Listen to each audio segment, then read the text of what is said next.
Sí, bueno, efectivamente el caso de PepsiCo, lo que ha planteado la empresa es transformarla o llevarla a Mar del Plata por la cercanía supuestamente que tiene con los quinteros. En realidad es un proceso que les permite la flexibilización. Son 600 trabajadores, probablemente después le ofrezcan trabajo a alguno de ellos exclusivamente, cierren la planta. Nuestros cálculos, nosotros estamos haciendo el relevamiento con CEPA desde hace rato del tema de los despidos y en el segundo trimestre del 2016 lo que nos llama poderosamente la atención y en relación al caso de PepsiCo es característico, es que el 25% de los despidos del sector industrial están relacionados con plantas que cierran o con empresas directamente que cierran. Esto es una característica que no venía sucediendo hasta el día de la fecha. Uno encontraba una cantidad importante de despidos, pero la característica de los últimos meses es que directamente cierran la empresa o, como en este caso, cierra la planta, con lo cual quedan sin trabajo. Y está relacionado con con un modelo económico, con una serie de políticas que apuntan a que la industria quede relegada. Muy cerquita de esta planta de PepsiCo que está en el límite entre San Martín y Vicente López, del lado de San Martín, en Villa Maipú. De hecho, yo visité una empresa hace unos días atrás que hace cinta scotch. Hasta el 2014 importaba, luego inició un proceso de industrialización, compró máquinas a través de un crédito. Bueno, lo que le pasa desde hace varios meses para acá es que le conviene importar. Porque además sucede una cosa muy sintomática del modelo económico actual, que es que el insumo que ellos importan tiene una cosa que se llama licencia no automática. Tienen que pedir autorización para que ese insumo los habiliten justamente a que ingrese a la Argentina. Ahora, el producto final, la cinta scotch que viene de China, tiene licencia automática, entra al mercado de manera directa, con lo cual, tiene 37 empleados. Está tratando de no despedir absolutamente a ninguna persona. Ahora, estos empleados, Hernán, Abigail, tienen que quedarse porque si se van, rápidamente pueden quitar la máquina de producción y chau. Una vez que quitan las máquinas para producir, ya sí, cierran la fábrica. Una vez que se hace el traslado de todo lo que está dentro del lugar, dentro de la fábrica misma. Lamentablemente esta postal que estamos viendo, que en este caso afecta a esta empresa, es algo que se va a repetir. Que se va a repetir no solo porque en este caso la empresa decide mudarse, sino porque hay un fenómeno a nivel internacional que hace que la robótica realmente reemplace la mano de obra. La maquinaria está llegando a producir lo que antes venían necesitando mano de obra de mucha gente. Sí, por ahí una máquina reemplaza a 4 trabajadores. Exacto, entonces ese tipo de situaciones, sobre todo en una economía como la nuestra, en la que se había cerrado lo que es importación de bienes de capital para producir, y en industrias como la de los alimentos, esto claramente va a ser un fenómeno tristísimo, pero que es así, es una preocupación a nivel internacional. ¿Qué va a pasar con la robótica en los próximos años y qué va a pasar con la mano de obra desocupada que puede reemplazarnos a cualquiera de nosotros en la mayoría de los trabajos?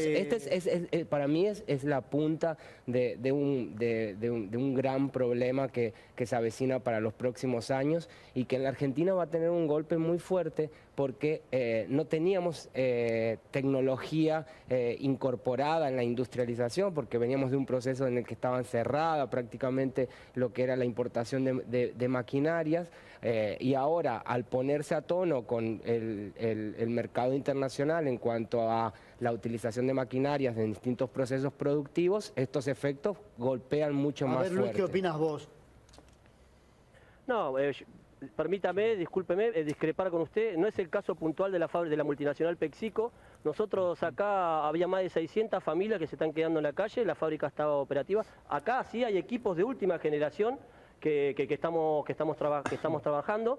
Lo que quiere hacer PepsiCo es barrer con la organización gremial que hay acá en nuestra fábrica, nos quiere dejar a todo en la calle y tercerizar y flexibilizar el trabajo. Nosotros consideramos que se queda eso. Está centralizando su trabajo en Mar del Plata, no puede garantizar el mercado de Argentina, de Paraguay y de Uruguay, que es donde exporta, así que a los compañeros de Mar del Plata que tenemos contacto diario con ellos a través del WhatsApp y por teléfono, nos dicen que están allá, los están súper explotando, que están dejando la salud a las máquinas porque los amenazan, que si no se ponen a trabajar van a correr la misma suerte que los trabajadores de Florida. Así que ahora, Luis, en ese marco estamos dando esta pelea. ¿Vos crees que hoy hay un gobierno que no está defendiendo al trabajador, que no está defendiendo las necesidades? ¿Crees que está pasando eso también, Luis? Sí, justamente se trata de eso. Nosotros desde la primera audiencia que tuvimos en el Ministerio de Trabajo, los funcionarios del Ministerio de Trabajo se mostraron funcionales hacia la multinacional PepsiCo. Entonces, en ese marco, la multinacional PepsiCo se siente valentonada y se toma estas atribuciones. ¿Cómo está pasando con los cientos de miles de despidos en todo el país? En Atucha hay miles de despidos. Acá cerca tenemos la fábrica Bangó, que hay cientos de despidos. A unas cuadras la petroquímica Atanor, acá cerca, que cientos de despidos. Varios talleres acá del calzado, de textiles por el tema de la importación. También cientos de despidos, nosotros le damos visibilidad porque estamos tratando de, a través de los medios, darle visibilidad a esto. Pero es terrible la situación sociopolítica que hay en el país en cuanto a los despidos. Ahora, y Iván, los ¿eso no lo ve sindicales usted? no se ponen A al ver, frente de la Luis, lucha. un minuto, Iván, ¿no lo ves? Sí, claro que se ven todos los días, es la realidad por la que estamos pasando, eso es inevitable. Lo que sí, no comparto de que haya una acción deliberada para que esto ocurra. O sea, realmente pensar en que el gobierno quiere que la gente se quede sin trabajo, no le encuentro ningún tipo de sentido. Y yendo a ese punto, realmente en un año como en el que estamos atravesando, que es un año electoral, esta situación no tiene ningún tipo de argumento lógico. Ahora, tal vez no es esta situación, pero mi pregunta es, ¿no es la respuesta a un modelo, a un plan económico esta? En realidad, más que una respuesta, esta es una consecuencia y lamentablemente podríamos estar peor. Eso es lo que creo que no somos conscientes de lo que estamos pasando.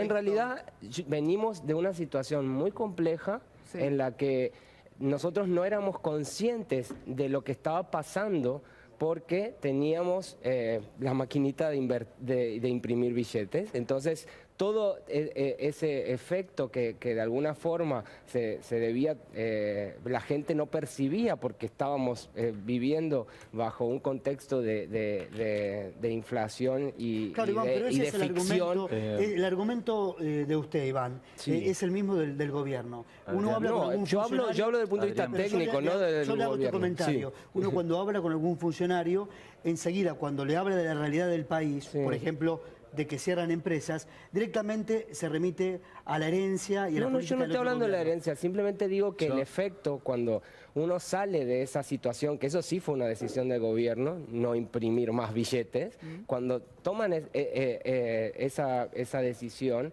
lo que de alguna manera se está haciendo es tratando de sincerar las variables, porque estábamos viviendo una mentira. A ver, en esa situación es muy difícil invertir y sostener eso a lo largo del tiempo. Se puede sostener durante un tiempo prudencial y si no terminan como terminó Venezuela, como terminan modelos populistas que de alguna forma lo único que tratan de sostener es el consumo, sin que haya inversión, sin que haya otras variables económicas. La realidad es que desde hace 15 meses para acá hay menos inversión que antes.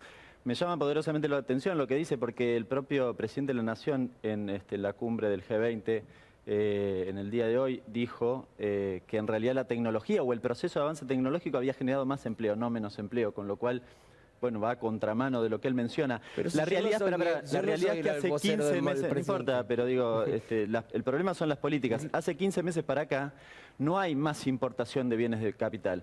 El aumento de las importaciones está íntimamente ligado con las importaciones de bienes de consumo. O sea, es un problema porque las importaciones de bienes de consumo lo que generan es menos trabajo argentino. También muy cerca de la planta de PepsiCo había otra planta de Lindegas. Lindegas era una empresa que se dedicaba justamente al gas, una química, y lo que ha pasado hace 3 meses justamente en la planta es que en un fin de semana vaciaron la planta. ¿Cuál era el objetivo? El promedio de los salarios de los 170 trabajadores que trabajaban en la planta de Lindegas era de 30.000 pesos. La mudaron a Cañuelas y es de 15.000 pesos el promedio. A ver, Juan, este es el Juan Cruz. objetivo. Gracias, hasta luego. Gracias, Juan. Avi, si te parece, vamos a presentar a los otros 2 invitados que se suman a la mesa de economistas. Federico González, está aquí, es analista político. Gracias, Federico. Gracias a ustedes. Y Juan Caurel, también analista político. Juan, quería preguntarte, ¿no? ¿Cómo hace un gobierno para ganar una elección con una situación económica que no da para la euforia y con muchísimos problemas, Bueno, se basa en un escenario que por ahora no aparece polarizado, ¿no?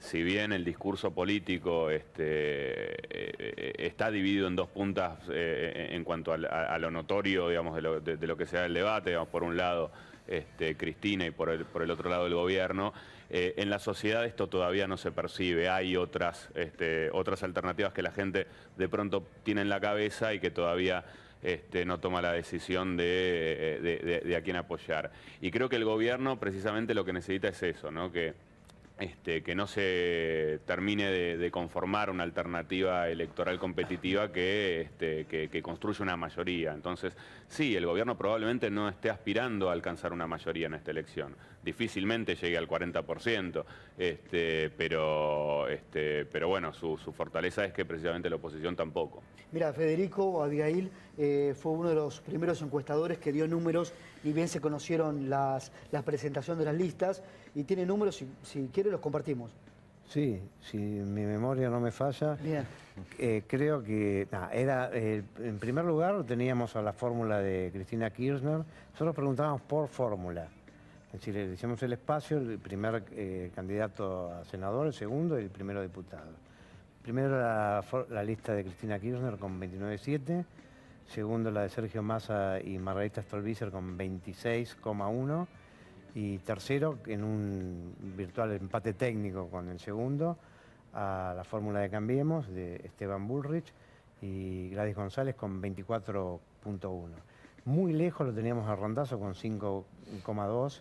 Después, bueno, la izquierda, que sumaba aproximadamente un 3, 11,9 de indecisos, y bueno, creo que había un punto en otros candidatos. Ahora, eso claramente refleja también una situación social, ¿no? Los valores que se están manejando en estas encuestas reflejan el problema económico, reflejan el problema de inseguridad.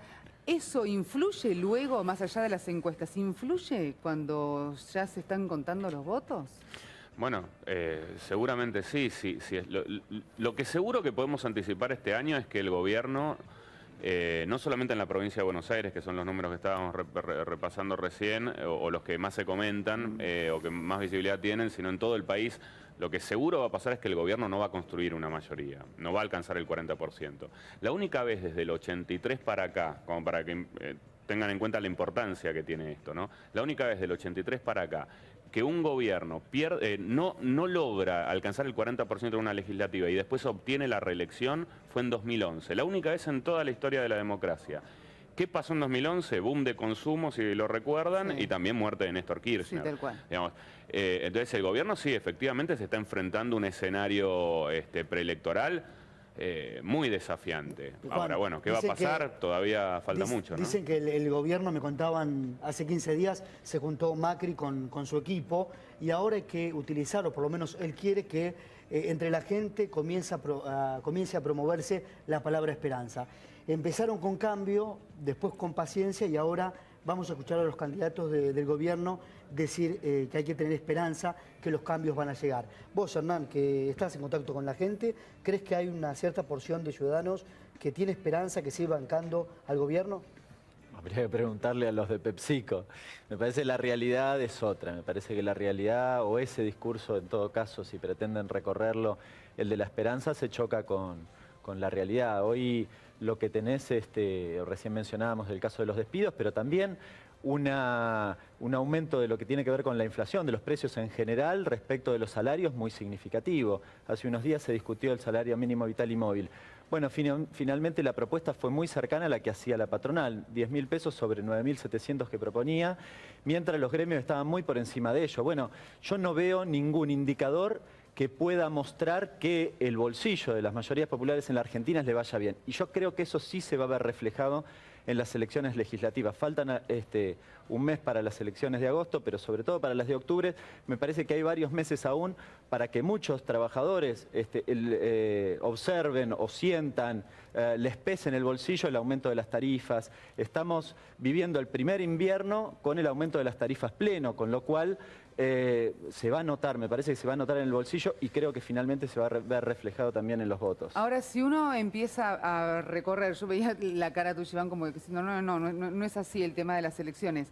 No, era porque la posibilidad de reelección existe desde el 94, entonces no entendía lo que estaba diciendo el mismo signo político tampoco. no, por eso religión. digo, desde el 90, a eso me refiero. Hay los modelos económicos que se plantean, que estaba bien claro. Nosotros venimos de un modelo económico popular, ¿sí? Populista, que de hecho es una de las cosas que no quiere el gobierno de Mauricio Macri, volver a ese modelo.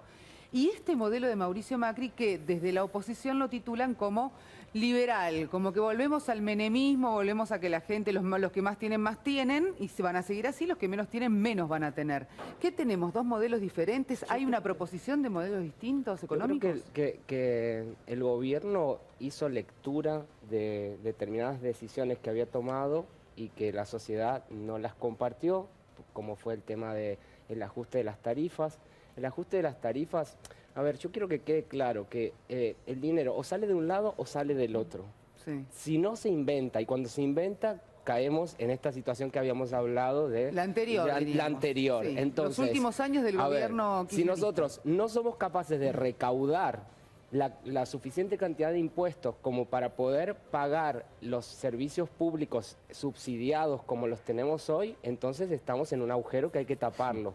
Entonces, el gobierno, la primera herramienta que tuvo fue poder salir a endeudarse para realizar distintos tipos de inversiones. No hay otra forma de hacerlo, pero lo que sí fue claro para el gobierno es que las decisiones no se podían tomar con el ritmo que podrían haber sido, en el sentido de pasar del subsidio de que pagábamos 12 pesos la luz en la ciudad de Buenos Aires a pagarla Pero el 100%. el gobierno toma deuda hoy para los gastos internos, tengo entendido esto. No para gastos, es para obras, las obras de infraestructura y eso es donde se van a ver. Pero a ver, es para pero yo quiero financiar el terminar una déficit. idea. A ver, yo digo, sigo tu análisis. quiero terminar, déjame terminar. Sigo tu análisis. Vos planteás que entonces la plata no alcanza. Ahora yo pregunto, pero si no alcanzaba la plata, ¿para qué quitaron las retenciones? Mira, en el 2016 pagaron 70.000 millones de pesos, 70.000 millones de pesos en retenciones. Si no hubiesen quitado las retenciones eran 140.000.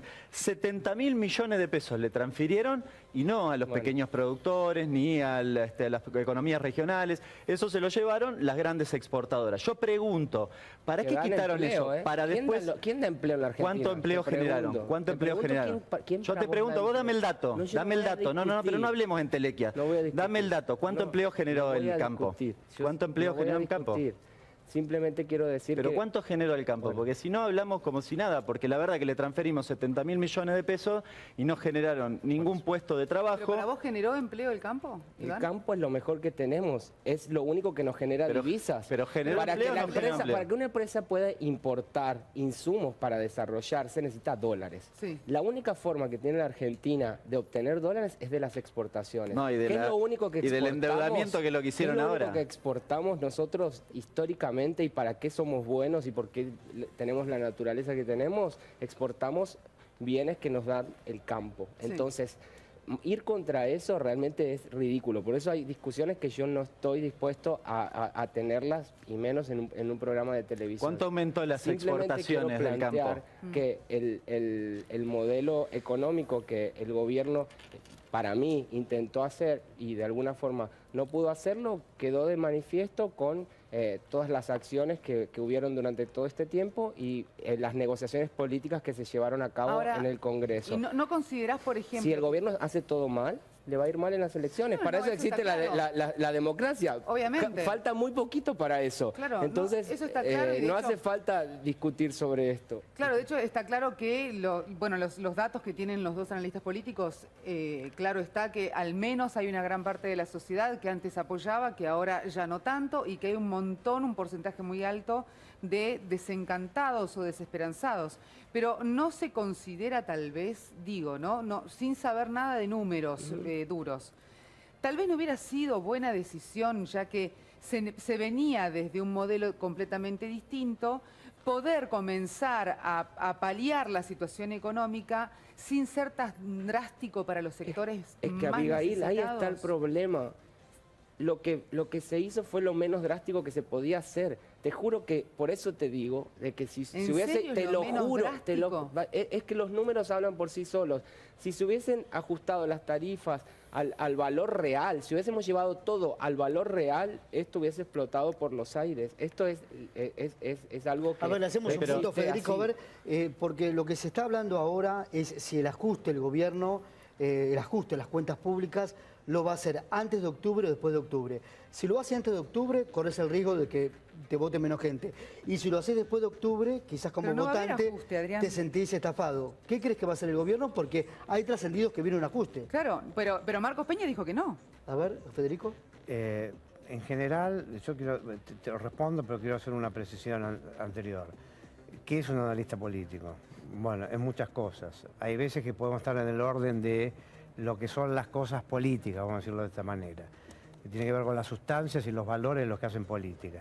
Pero también un analista político es el que analiza, yo diría un analista político orientado a la opinión pública. Bien. Lo que piensa la gente, que tiene que ver con el mundo de las apariencias, que a veces las apariencias coinciden con las realidades. Entonces yo iría más en esa línea. Bien. Y la pregunta es otra, porque es, ¿qué es lo que pienso yo que quiere hacer el gobierno? A ver. La verdad que no lo sé, porque hay que estar ahí para saberlo. Yo sí podría dar una idea muy general. Me parece que, bueno, que tiene una matriz ideológica que le hace hacer lo que hace. Y que dentro de esa matriz ideológica, bueno, siempre hay una tensión entre la consecuencia y el valor final al que se quiere arribar. Valor o disvalor, eso no voy a juzgar.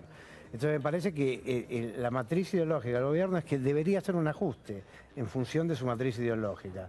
Porque es insuficiente, porque no fue drástico, porque es un mal necesario, por lo que sea.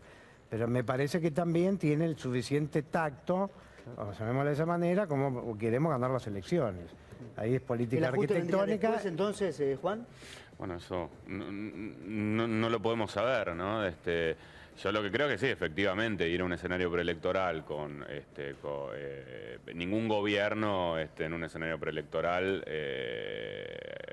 usa ese momento para ajustar la economía, para perjudicar al votante, digamos. Eso es una cuestión de supervivencia democrática. Así que, pero bueno, después no me atrevo a opinar sobre... Yo no creo que no va a haber ajustes, lo que ¿Vos sí crees va a que no? haber, se va a ensanchar la base sobre la que se van a recaudar impuestos. Eso es fundamental. Hoy la mitad de la economía... ¿Y cómo se ensancha Eso esa es un base? ajuste. Es que dejen de evadir, o sea, la misma gente que reclama por subsidios porque le suben la luz, cuando tiene que emitir factura no la emite. Entonces, el 40% de la economía argentina está en negro, no tributa. Entonces, el resto tiene que soportar algo que ¿Pero claramente quién es decís que evade? injusto. ¿Quién evade? Todo el mundo que no te da factura a vos cuando vas a un kiosco, cuando vas a un restaurante, eso es evasión, eso es economía en negro y eso hace que no se puede recaudar lo que Eso se controla se desde el necesita. Estado. ¿Qué? Eso se Claro, se controla desde el controlaría Estado, desde en todo AFIP o de caso. ARPA. Por eso el de propio esas Estado Pero igual- digo que pero igual no va a no. ir a un ajuste, sino que lo que va a buscar es incrementar sus ingresos, ensanchando la ¿Cómo base lo llamas a eso tributaria. vos? No, Hernán? eso mismo es ajuste, ¿Por porque qué? en realidad lo que van a hacer es ensanchar... Para vos está bien que haya economía en negro. Son dos cosas distintas, ensanchar la base que buscar el trabajo, o digamos, o lo no registrado, o las ventas no registradas. Ensanchar la base impositiva es otra cosa. Ensanchar la base impositiva significa que tributen más o aquellos conceptos que hoy no están alcanzados por un determinado impuesto. no, sí, eso bueno, es una decisión aclarar lo tuya que que estás decís. Yo diciendo igual ahora. digo, yo quisiera que hubiese algún dato objetivo de alguna de las cosas y las cosas que supuestamente dan esperanza en el marco del planteo que vos realizás. Insisto con lo que mencionaba antes, quita de retenciones. Hace unos días, aumento de la nafta para garantizar la rentabilidad de lo que tiene que ver con ese negocio. Como contrapartida, quita de tarifas, recorte de pensiones de viudez, recorte de asignación universal por hijo, después de las 250.000 asignaciones menos, caída del progresar, becas universitarias para alumnos de bajos recursos, también un recorte de 23.000 a 14.000. Los remedios del PAMI, si eso no se llama ajuste, no sé cómo se llama. Y mi hipótesis es que después de la elección, porque se lo deben a algunos sectores concentrados de la economía que le prometieron que le tuvieran paciencia hasta octubre, después de octubre viene un ajuste muchísimo más feroz que el que han realizado a esta altura del partido. Está bien. Esperemos que así no sea. Yo no creo que Sí, no es así. ojalá no sea, pero... Ahora supongamos Vos que... manejás tus números muy exactos, yo no. Acá lo que más preocupa, o al menos a mí lo que más me preocupa y me parece que es, son los sectores que menos tienen y que le están pasando recontra mal. Porque hablamos Y de ya las- lo vienen pasando muy Lo vienen mal hace pasando muy mucho, mal hace mucho tiempo, pero ahora están más mal que Yo soy antes. chaqueño y en Sí. mi provincia... No, pero se acentuaron, como dice Abigail, en se mi acentuaron los provincia- problemas en que mi tenía la provincia, gente. Iván. hace mucho tiempo gobierna el mismo partido. Sí. Y la verdad es que es muy triste lo que se vio ahí, Sí, porque yo se estuve juega en con Chaco. la esperanza de la gente. Yo estuve en Chaco Entonces hace no, muy poco hay tiempo. no hay peor cosa que jugar con la esperanza de la gente. En eso yo te doy la derecha y de hecho estuve en Chaco y la realidad que se refleja, sobre todo cuando vos te bajás del avión, ingresás a la provincia, Terrible. es tremenda la situación, pero ocurre en Chaco, ocurre en Catamarca, Perdón, y ahí ocurre en hay Misiones. esos ajustes de los que hablaban de las quitas de pensiones, gran parte de las pensiones fraudulentas y que estaban de alguna forma utilizadas por la política fueron en mi provincia y fueron en la provincia de Misiones, Sí. en donde se multiplicaron. Entonces, cuando las cosas se hacen bien, no hay que ensuciar todo con la misma situación de que quita de subsidios a discapacidad. No, No. fueron subsidios mal otorgados y que se utilizaron políticamente. Yo sabes qué es lo que critico en este punto y quiero que debatamos todos en esto, Adrián, todos. Lo que critico es, uno dice, bueno, vamos a sacar las pensiones por discapacidad, pero una vez que se realiza la medida, yo no sé si es un problema de comunicación, si la agencia de comunicación no funciona, si hablan de una comunicación diferente al que manejamos el resto de los seres humanos aquí en la Argentina, pero una vez que se lanza el anuncio de vamos a sacar la pensión por discapacidad, una vez que se genera el revuelo, dicen, no, bueno, pero en realidad vamos a ver cuáles son las Se que se da sacan. marcha atrás inmediatamente. Es como que es una prueba, un error, una prueba, un error, una prueba, un error, una No lo prueba. entiendo. Y no se puede así, porque vos eso lo decís, y entiendo y además comparto que no se puede jugar con la esperanza de la gente, porque eso es perversión absoluta, pero esto tampoco. A ver, Juan, siempre le preguntamos a Juan. Y yo creo que en esta técnica de ensayo de error, que es una marca de gestión desde el primer día de Cambiemos, bueno, hay una evaluación de que efectivamente no los perjudica. Entonces, yo creo que no son errores de comunicación, yo creo que son ¿Qué son? estrategias de Ahora de probamos, decisión si política. entra. Sí, claro. Son estrategias Pasa, de pasa. decisión Si política, pasa, tal cual. bien evaluadas comunicacionalmente, midiendo si tienen la posibilidad en la opinión pública de sostener la legitimidad Juan, de sus actos vamos de a algo gobierno. más político. A ver, supongamos, Federico, Juan, que Cristina Kirchner gane las elecciones en las PASO. En octubre, ¿puede haber un corrimiento de votantes, hacia los candidatos de Macri para evitar que Cristina gane? Bueno, ok. Hay que ver si gana. El escenario que estamos planteando es Si Cristina gana las PASO. que gane, pero hay que ver por cuánto. Entonces eso, a veces no se puede evaluar una situación estructural sin conocer los detalles. Pero vamos a poner que gane y no es que ganó por 20 puntos ni por medio, que gane por 2 o 3 puntos. Bueno, me parece que si ganara por 2 o 3 puntos, aún cuando ganara la tendría muy complicada. Porque me parece que los votantes del Randazzo, que habría que ver cuántos son, pero supongamos que fueran un 7, un 8, difícilmente me parece que se volcaran mayoritariamente a Cristina. Algunos se quedarán con Randazzo y los que se van, para mí no se van a ir a Cristina. Me parece que se irían más a Sergio Massa, inclusive diría que algunos hasta se pueden ir a Cambiemos, porque nosotros a Randazzo tal vez lo podemos pensar en términos políticos dentro de un espacio, pero mucha gente que lo vota a Randazzo y que lo iba a votar en el 2015 a Randazzo, lo ve desde otro rol, como un hacedor. Él me solucionó los problemas del DNI, el de los pasaportes, el que hizo el tren. Y eso no tiene, eso es, yo diría hasta es transideológico en términos partidarios.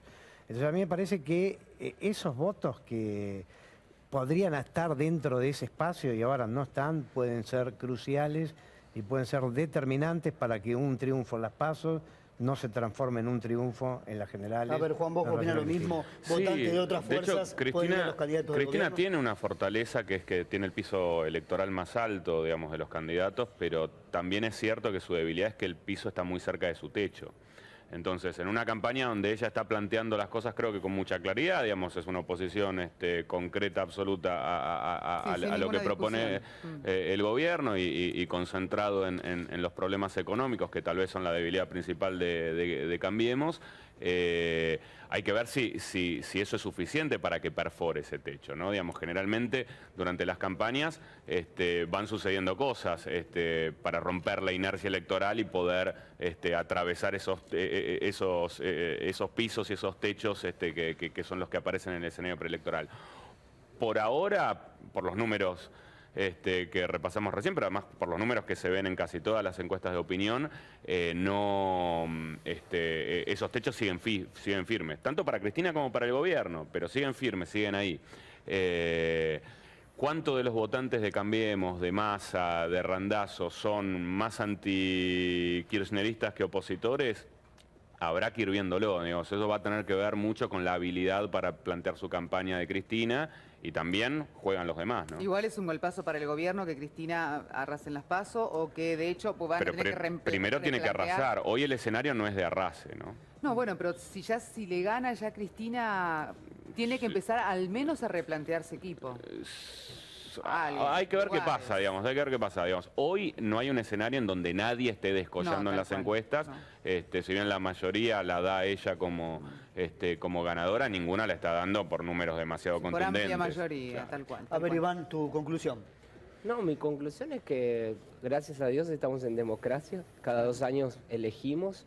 Las elecciones en su momento del año 2015 quisieron un cambio no tan drástico, por eso no hubo tanta diferencia respecto al segundo, y eso está reflejado en el Congreso, y por eso no salen las leyes que tienen que salir, y es así el funcionamiento de la democracia. Si ahora el gobierno se viene equivocando tanto como por ahí se planteó durante esta nota, eso se va a reflejar en las encuestas. Y si eso no ocurre, el gobierno tendrá más capacidad política para implementar determinadas cuestiones de las que por lo menos ya anunció, como puede ser la reforma tributaria, de la que particularmente creo que es una de las llaves más importantes que tenemos para salir adelante. Bien, cerramos con Hernán.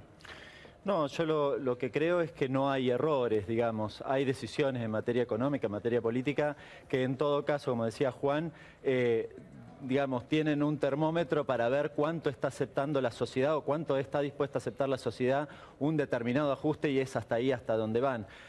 Me parece que ese es el camino que pretenden recorrer. Me preocupa seriamente el devenir, el derrotero de la industria, que viene cayendo religiosamente todos los meses desde que asumió Cambiemos, y además, en el marco justamente de lo que es la planificación de estas cuestiones, el gobierno lo tenía previsto. Hay un documento de septiembre del año pasado del ministro Cabrera que establecía o hablaba de que había 4 sectores que ellos llamaban sensibles, en el que sobraban unos 364.000 trabajadores, y me parece que lo que están haciendo es justamente eso, que la industria tenga un lugar claramente relegado. No hay alternativa, aquel que se queda sin trabajo no tiene un lugar a donde ir. Me parece que lo veíamos con mucha claridad en las imágenes, y me preocupa seriamente el devenir de la industria en el futuro.